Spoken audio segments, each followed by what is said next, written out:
এই পৃথিবীটায় খুনের একটা আখড়া স্যার।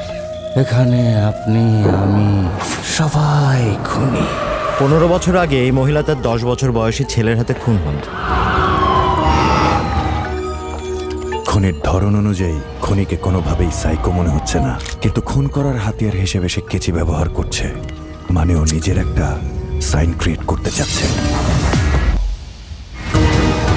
শহর জুড়ে ঘটেই চলেছে নারী হত্যার ঘটনা। কে এই খুনি? কেনই বা তার এই হিংস্রতা? তুই কি সাইকোপ্যাথের উপর আলাদা কোনো ইতিহাস রচনা করতে চাস? কি চাস তুই? একটা সিগারেট হবে? কয় কি? এত সাসপেন্স আর থ্রিলে ভরাই মানব জীবন।